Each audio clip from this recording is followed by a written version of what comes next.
Hey guys, what's happening? JC with Big Game Real Estate. Today we're going to talk about 1031 exchanges, okay?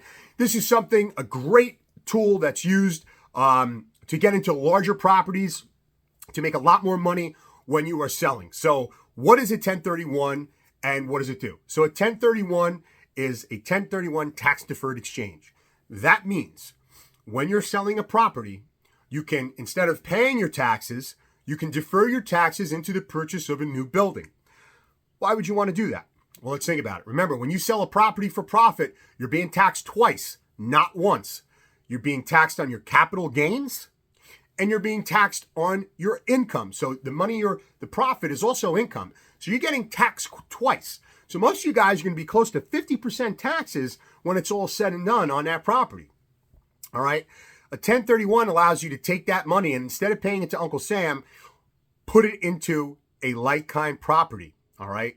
Now, we'll get into like-kind in a minute, but the idea here, guys, is if you have $500,000 profit, maybe you purchased $1 million property some years ago, or you purchased it, let's say, for $600,000 or $700,000. You put a down payment on it, equity's gone up, and now you got $500,000 to play with, right? I'm just using raw numbers. So now, maybe that $1 million property was making you whatever, $5,000 a month, okay? Now you got that $500,000 in your pocket. Well, the idea is not that you just go buy a $500,000 property, although you could. And we talk about how to cash out, refi that. If that's something you wanted to do, we'll talk about that in our consultations and our program. But the idea is you take that $500,000 and you purchase, if you can get 25% down or mostly likely 30, but let's just say 25% down on a commercial mortgage right now. Now you're in a $2 million property. So that $5,000 probably now becomes somewhere close to $25,000 income in your pocket. Okay, again, you got to take out your mortgage and your expenses and all that, but you see how you multiply or you have an opportunity to multiply your income. Again, you're leveraging your 1031 profits into the new property and leveraging it to get a much bigger property. Again, you could buy a property for $500,000. You could own it outright, and then you could do a cash out refi and take out debt on it. Obviously, you can do that. So what are the parameters for a 1031 exchange? Well, number one, okay, it has to be 1031 as we say in the business. We're going to 1031 this into a like-kind property. What does a like-kind property mean? A like-kind property is really all forms of real estate, okay? But you can't sell your real estate and 1031 into a mobile home. Can't sell your real estate 1031 into a yacht, even though it has bedrooms or whatever. So it's got to be, so if you're selling a piece of real estate, it's got to be to land. Most people don't realize it's land. It could be office, retail, industrial. Okay, industrial warehouse, same thing. Could be multifamily. Oh, but JC, could it be a residential home? Well, it could be a single family, 2-family, 3-family, or 4-family, yes. But it cannot be your primary residence, okay? You cannot live in the home that you're buying with a 1031. Can you use the home?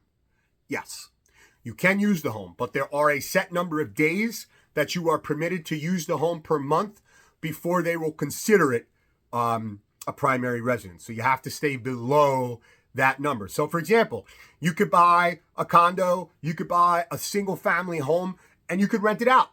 That's perfectly legal. Okay. You could buy a single family home and you could rent it out for a certain portion of the month. Perfectly legal. And maybe you use it from time to time. All right. We see this really a lot of times. Guys will buy properties in, let's say, Florida or some of the warmer weather states. And during the busy seasons, they're renting it out. And maybe a couple of weekends a month or one weekend a month, maybe they use it in the slow season for their own personal use. Again, it doesn't average out per year. So you can't say, well, I rented it out in the busy season and now I'm living here in the slow season. No, you can't do that. It's a certain number of days per month that you cannot be in that property for more than to consider it not a primary residence. Okay, so how do we do this? Well, from the date of sale of the property you're selling, you have 45 days to identify a new property or properties. Yes, you can 1031 into multiple properties. Okay, there is a limit, but you cannot, you don't have to use it in one property. So you have 45 days from the time of the sale of your property to identify a new property. You have 180 days to close on that new property. Okay, what happens if you don't? Well, the general term is you're going to pay taxes on whatever that profit is, all right? But where's the money during this time? Well, when you do a 1031 exchange, you have to use a certified 1031 exchange agent. When you sell your property, the money is going to go into that exchange agent's account. They have the legal authority to hold that money for you. And then when you purchase, it will then be dispersed to the new seller that you're selling to. Okay, if you got 500 grand and you want to buy a $10 million property and you have additional money, can you do that? Absolutely. Okay, you're deferring the amount of money. There are no really other guidelines other than that. So if you want to put an extra $200,000 as a down payment to acquire a larger property because you need it, absolutely you can do it. If you wanted to buy 2 or 3 properties, I think it's up to 5, you can split your exchange money and buy, some people like to buy single families. Maybe you split it into 5 and you got 4 or 5 single family homes or whatever. And the last question I usually get is, well, what if, forgot to button the sleeve there.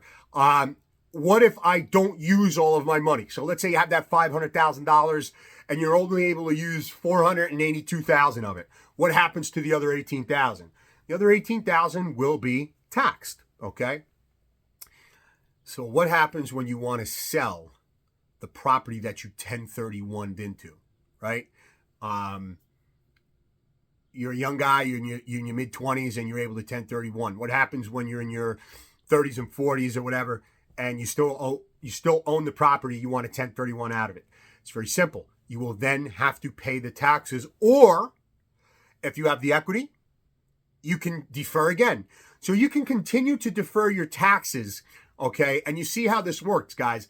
Obviously, if you're deferring your taxes into a property for the same price, you're going to run out of equity after a while. When you're deferring into larger properties, probably never going to run out, right? If I 1031 $500,000 on my first property and I 1031 it into a $2 or $3 million property, by the time I'm ready to sell that $3 million property, I probably now have $1 million or $1.5 million in quote unquote equity that I could 1031. So that $1.5 million, if I'm getting 25%, it gets me a $6 million property. Maybe I have to put a little bit of money in to get a $7 million property to make sure I don't owe. But that's how it works, guys. You can continue to do that.